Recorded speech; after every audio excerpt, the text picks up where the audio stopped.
Welcome to ಎವನ್ blogs. ನಾನು ಸುಜಾತ. ಹೇಗಿದ್ದೀರಾ ಎಲ್ಲರೂ ಚೆನ್ನಾಗಿದ್ದೀರಾ ಅಂತ ಅಂದ್ಕೊಂಡಿದ್ದೀನಿ. ಸೊ ಇವಾಗ ತಾನೇ ಸಂಜೆ ದೇವ್ರ ದೀಪ ಹಚ್ಚಿದೆ. ಹಾಗೆ ಇನ್ನೂ ಯಾರಾದರೂ ನಮ್ಮ ಚಾನಲ್ನ ಸಬ್ಸ್ಕ್ರೈಬ್ ಮಾಡ್ಕೊಳ್ದೇ ನೋಡ್ತಾ ಇದ್ದರೆ ಸಬ್ಸ್ಕ್ರೈಬ್ ಮಾಡ್ಕೊಂಡು ನೋಡಿ. ಹಾಗೆ ವಿಡಿಯೋ ಇಷ್ಟ ಆದರೆ ಒಂದು ಲೈಕ್ ಮಾಡೋದನ್ನು ಮಾತ್ರ ಮರಿಬೇಡಿ. ಹಾಗೆ ವಿಡಿಯೋನ ನಿಮ್ಮ ಫ್ರೆಂಡ್ಸ್ ಆ್ಯಂಡ್ ಫ್ಯಾಮಿಲಿಗೆಲ್ಲ ಶೇರ್ ಮಾಡಿ. ಹಾಗೆ ನಿಮ್ಮ ಅನಿಸಿಕೆನ ಕಮೆಂಟ್ ಮಾಡಿ ತಿಳಿಸಿ. ಹಾಗೆ ಸ್ವಲ್ಪ ಹೊರಗಡೆ ಹೋಗಿ ಬರೋದಿತ್ತು, ಹಾಗಾಗಿ ಇವಾಗ ಹೊರಗಡೆ ಹೋಗ್ತಾ ಇದ್ದೆ.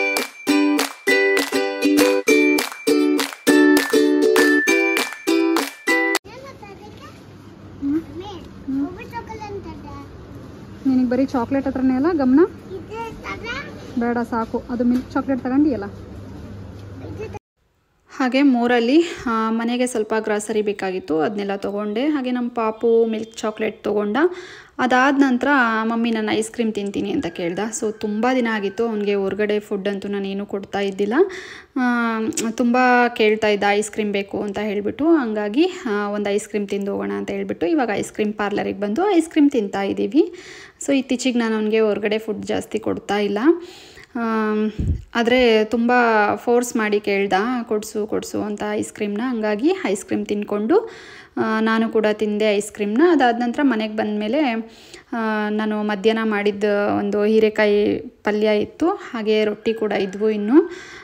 ಸೊ ಅದ್ರ ಜೊತೆನೇ ಅನ್ನ ಕೂಡ ರೈಸ್ ಹೋಗುವಾಗಲೇ ಮಾಡಿಟ್ಟು ಹೋಗಿದೆ. ಯಾಕಂದರೆ ಎಲ್ಲಿಗಾದರೂ ಹೊರಗಡೆ ಹೋದರೆ ಮನೆಗೆ ಬಂದಮೇಲೆ ಅಪ್ಪ ಮತ್ತೆ ಕೆಲಸ ಮಾಡಬೇಕಾ ಅಂತ ಅನಿಸ್ಬಿಡುತ್ತೆ, ಆ ರೀತಿ ಆಗಿಬಿಡುತ್ತೆ. ಹಾಗಾಗಿ ನಾನು ಎಲ್ಲಿಗಾದರೂ ಹೋಗುವಾಗ ಮುಂಚೆನೇ ಅಡುಗೆ ಮಾಡಿಟ್ಟು ಹೋಗ್ತೀನಿ.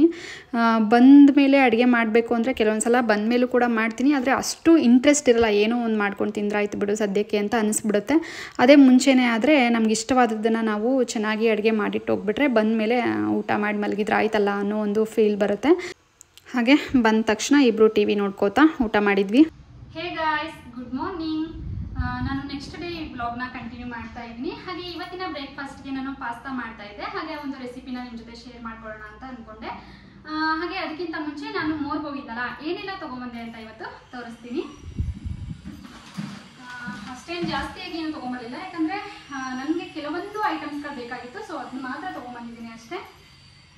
ಹಾಗೆ ಮೋರಲ್ಲಿ ನಾನು ಏನೆಲ್ಲ ತೊಗೊಂಬಂದೆ ಅಂದರೆ ಮೊದಲನೇದಾಗಿ ಆರ್ಗ್ಯಾನಿಕ್ ಬೆಲ್ಲ ತೊಗೊಂಬಂದೆ.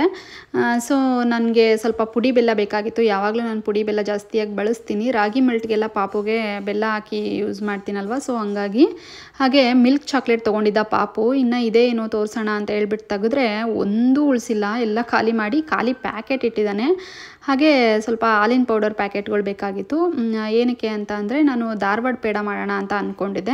ಧಾರವಾಡ ಪೇಡನ ತುಂಬ ಈಸಿಯಾಗಿ ಸುಲಭವಾಗಿ ಮನೇಲೇ ಮಾಡ್ಬೋದು. ಸೊ ಯಾವ ರೀತಿಯಾಗಿ ಮಾಡೋದು ಅಂತ ನಾನು ನೆಕ್ಸ್ಟ್ ವೀಡಿಯೋದಲ್ಲಿ ನಿಮಗೆ ನಾನು ಧಾರವಾಡ ಪೇಡ ಮಾಡಿದರೆ ಶೇರ್ ಮಾಡ್ಕೋತೀನಿ.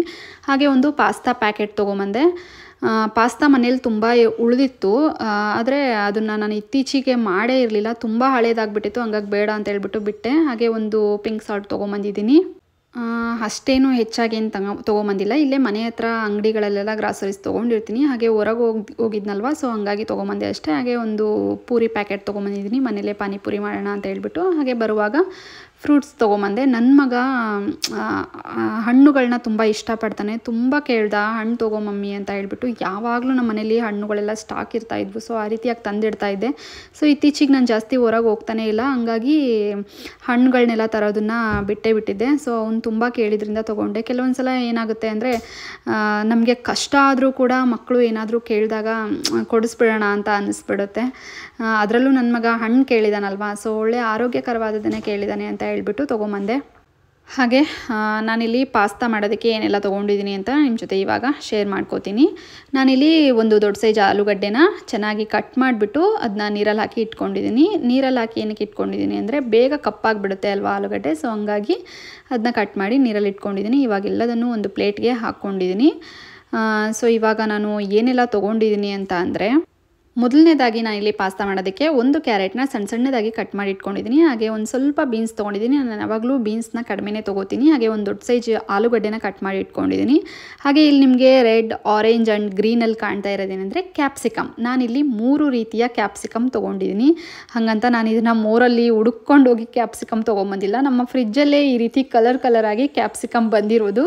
ಸೊ ತುಂಬ ದಿನ ಇಟ್ಟಿದ್ರಿಂದ ಅದು ಫುಲ್ ಕಲರ್ಫುಲ್ಲಾಗಿ ಆಗಿಬಿಡ್ತು. ಹಂಗಾಗಿ ನಾನು ಅದನ್ನ ರೆಡ್ ಕಲರ್, ಆರೆಂಜ್ ಕಲರ್ ಹಾಗೆ ಗ್ರೀನ್ ಗ್ರೀನ್ ಕಲರ್ ಕ್ಯಾಪ್ಸಿಕಮ್ನ ಸೆಪ್ರೇಟಾಗಿ ಮಾಡಿ ನಿಮಗೆ ತೋರಿಸ್ತಾ ಇದ್ದೀನಿ ಅಷ್ಟೇ. ಅದು 3 ಟೊಮೆಟೊ ಅಂತ ಅಂದ್ಕೊಳ್ಕೋಬೇಡಿ. ರೆಡ್ ಆ್ಯಂಡ್ ಆರೆಂಜ್ ಗ್ರೀನ್ ಕಲರಲ್ಲಿರೋದು ಕ್ಯಾಪ್ಸಿಕಮ್. ಸೊ ಕೆಲವರು ಸ್ವೀಟ್ ಪಾಸ್ತಾ ಕೂಡ ಮಾಡ್ತಾರೆ ಪಾಯಸದ ರೀತಿ. ಸೊ ನನಗೆ ಸ್ವೀಟ್ಗಿಂತ ಖಾರನೇ ತುಂಬ ಇಷ್ಟ. ಹಂಗಾಗಿ ನಾನು ಯಾವಾಗಲೂ ಪಾಸ್ತಾನ ಸ್ವೀಟಾಗಿ ಬಳಸೋದಿಲ್ಲ. ಯಾವಾಗಾದರೂ ಅಪರೂಪಕ್ಕೆ ಮಾಡ್ತೀನಿ ಅಷ್ಟೇ. ಆದರೆ ಜಾಸ್ತಿ ಈ ರೀತಿ ತರಕಾರಿಗಳನ್ನೆಲ್ಲ ಹಾಕಿನೇ ಪಾಸ್ತಾ ಮಾಡೋದು. ಹಾಗೆ ನನ್ನ ಮಗ ಸ್ವಲ್ಪ ಕಿತ್ಮಿಗಳನ್ನೆಲ್ಲ ಮಾಡ್ತಾ ಇದ್ದ. ಹಾಲಲ್ಲಿ ಕೂತ್ಕೊಂಡು ಡ್ರಾ ಎಳೆದು ಕೈನ ಸ್ವಲ್ಪ ಇರ್ಕಿಸ್ಕೊಂಡ್ಬಿಟ್ಟ. ಅಂದರೆ ಕೈಗೆ ಪೆಟ್ಟು ಬಿದ್ದುಬಿಡ್ತು. ಹೋಗಿ ನೋಡಿದರೆ ಜೋರಾಗಿ ಆ ಡೋರ್ನ ತಳ್ಕೊಂಡಿದ್ದಾನೆ. ಕೈ ಡ್ರಾ ಒಳಗಡೆ ಇಟ್ಟು ಅವನ ಟಾಯ್ಸ್ನೆಲ್ಲ ಅದರೊಳಗಡೆ ಇಟ್ಟಿರ್ತೀನಲ್ವ. ಸೊ ತುಂಬ ಅವಸರಕ್ಕೆ ತೊಗೊಳಕ್ಕೋಗಿ ಆ ರೀತಿ ಕೈಗೆ ಪೆಟ್ಟು ಮಾಡ್ಕೊಂಡ. ಹಾಗಾಗಿ ಓಡೋಗಿ ನೋಡ್ಕೊಂಡು ಬಂದೆ.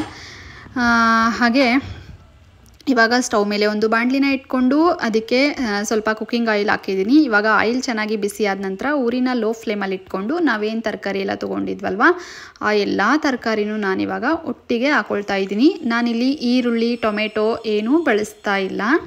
ಸೊ ಕ್ಯಾರೆಟು, ಬೀನ್ಸು, ಆಲೂಗಡ್ಡೆ ಹಾಗೆ ಕ್ಯಾಪ್ಸಿಕಮ್ ತೊಗೊಂಡಿದ್ನಲ್ವ. ಸೊ ಅದನ್ನೆಲ್ಲ ಹಾಕ್ಕೊಂಡು ಇವಾಗ ಲೋ ಫ್ಲೇಮಲ್ಲಿ ಇಟ್ಕೊಂಡು ಅದನ್ನ ಒಂದ್ಸರಿ ಚೆನ್ನಾಗಿ ಈ ರೀತಿಯಾಗಿ ಮಿಕ್ಸ್ ಮಾಡ್ಕೊಳ್ತಾ ಇದ್ದೀನಿ.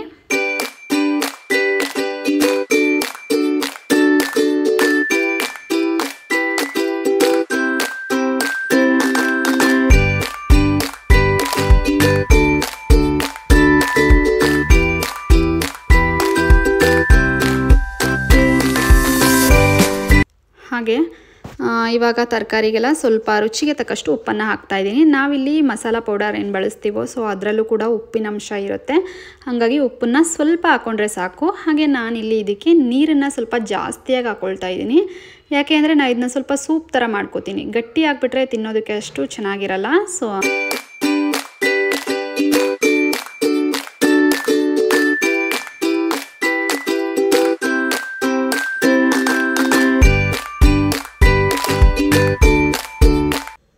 ಹಾಗೆ ಇವಾಗ ನೀರು ಚೆನ್ನಾಗಿ ಕುದೀತಾ ಇದೆ. ಹಾಗೆ ತರಕಾರಿನೂ ಕೂಡ ಚೆನ್ನಾಗಿ ಬೆಂದಿದೆ. ಸೊ ಈ ಟೈಮಲ್ಲಿ ನಾನು ಇದಕ್ಕೆ 1-2 ಪ್ಯಾಕ್ನಷ್ಟು ಮಸಾಲೆ ಹಾಕ್ಕೊಳ್ತಾ ಇದ್ದೀನಿ. ಅಂದರೆ ಮ್ಯಾಗಿ ಮಸಾಲೆ ಹಾಕ್ಕೊಳ್ತಾ ಇದ್ದೀನಿ. ಪಾಸ್ತಾ ಮಸಾಲೆ ನನಗೆ ಮೋರಲ್ಲಿ ತರೋದಕ್ಕೆ ನೆನಪೇ ಆಗಲಿಲ್ಲ, ಮನೆ ಹತ್ರ ಸಿಗಲೂ ಇಲ್ಲ. ಮ್ಯಾಗಿ ಮಸಾಲ ಪೌಡರ್ ಇತ್ತು ಅಂತ ಹೇಳಿದ್ಕೆ ಅದನ್ನೇ ತೊಗೊಂಡೆ. ನೋಡ್ಬೋದು ತರಕಾರಿ ಇಷ್ಟು ಬೆಂದರೆ ಸಾಕಾಗುತ್ತೆ. 90% ಚೆನ್ನಾಗಿ ಬೆಂದಿದೆ. So pasta masala Maggi masala almost ಒಂದೇ ಸೇಮ್ ಟೇಸ್ಟಲ್ಲಿರುತ್ತೆ, ಅಷ್ಟೇನು ಚೇಂಜಸ್ ಇರಲ್ಲ. ಹಾಗಾಗಿ ಅದನ್ನೇ ಬಳಸಿದ್ದೀನಿ. ಇವಾಗ 1-2 ಬೌಲ್ನಷ್ಟು ನಾನು ಪಾಸ್ತಾ ತೊಗೊಂಡಿದ್ದೆ. ಸೊ ಅದನ್ನೂ ಕೂಡ ಹಾಕಿದ್ದೀನಿ. ಇವಾಗ ಅದನ್ನ ಚೆನ್ನಾಗಿ ಮಿಕ್ಸ್ ಮಾಡಿಬಿಟ್ಟು ಬೇಯಿಸಬೇಕು.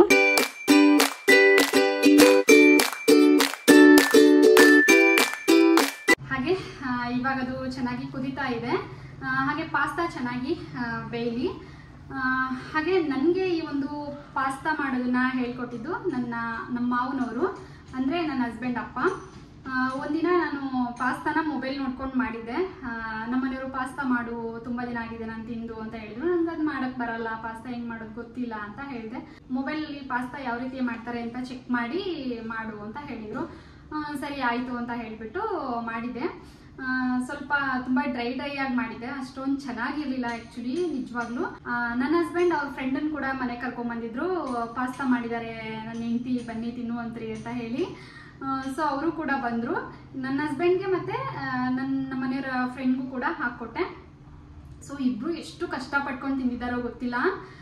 ನನಗೆ ಬೇಜಾರಾಗಬಾರ್ದು ಅಂತ ನಾನು ಏನು ಅವ್ರಿಗೆ ಪ್ಲೇಟಿಗೆ ಹಾಕ್ಕೊಟ್ಟಿದ್ನೋ ಪೂರ ಖಾಲಿ ಮಾಡಿದ್ರು, ಒಂದು ಸ್ವಲ್ಪನೂ ಬಿಟ್ಟಿರಲಿಲ್ಲ. ಅವರು ತಿಂದಾದ ನಂತರ ನನಗೆ ನನ್ನ ಹಸ್ಬೆಂಡ್ ಹೇಳಿದ್ರು, 1 ಸ್ಪೂನ್ ನೀನು ತಿನ್ನಬಾರ್ದಾ ಅಂತ. ಸರಿ ಆಮೇಲೆ ತಿಂತೀನಿ ಅಂತ ಅಂದೆ. ಇಲ್ಲ ಇವಾಗಲೇ ತಿನ್ನು ಅಂದರು. 1 ಸ್ಪೂನ್ ಕೂಡ ನನಗೆ ತಿನ್ನೋಕ್ಕಾಗಲಿಲ್ಲ. ನಿಜವಾಗ್ಲೂ ಅಷ್ಟು ಬೇಜಾರಾಗ್ಬಿಡ್ತು. ಎಷ್ಟು ಒಂಚೂರು ಚೆನ್ನಾಗೇ ಆಗಿಲ್ಲ, ಆದರೂ ತಿಂದ್ರಲ್ಲ ನೀವು ಅಂತ. ಏನು ಮಾಡೋದು, ವೇಸ್ಟ್ ಆಗಬಾರ್ದು ಅಂತ ತಿಂದ್ವಿ ಅಂತ ಹೇಳಿದರು. ಸೊ ಅದಾದಮೇಲೆ ನಮ್ಮ ಮಾವ ನನಗೆ ಪಾಸ್ತಾ ಮಾಡೋದು ಹಿಂಗಲ್ಲ ಹಿಂಗೆ ಅಂತ ಹೇಳಿ ಒಂದಿನ ಚೆನ್ನಾಗಿ ಪಾಸ್ತಾ ಯಾವ ರೀತಿಯಾಗಿ ಮಾಡೋದು ಅಂತ ಎಲ್ಲ ತಿಳಿಸ್ಕೊಟ್ರು. ಸೊ ಅವತ್ತಿಂದ ನಾನು ಪಾಸ್ತಾನ ಇದೇ ರೀತಿಯಾಗಿ ಮಾಡ್ತಾ ಇದ್ದೀನಿ. ತುಂಬಾ ಚೆನ್ನಾಗಿ ಬರುತ್ತೆ. ನೀವು ಕೂಡ ಟ್ರೈ ಮಾಡಿ. ಸೂಪ್ ಥರ ಕುಡಿಯೋದಕ್ಕೂ ಚೆನ್ನಾಗಿರುತ್ತೆ, ಪಾಸ್ತಾ ತಿನ್ನೋದಕ್ಕೂ ಚೆನ್ನಾಗಿರುತ್ತೆ. ಹಾಗೆ ಇವಾಗ ಪಾಸ್ತಾ ಕೂಡ ರೆಡಿ ಆಯಿತು. ಸೊ ಇದನ್ನ ಇವಾಗ ಒಂದು ಬೌಲ್ಗೆ ಹಾಕ್ಬಿಟ್ಟು ತೋರಿಸ್ತೀನಿ ನಿಮಗೆ.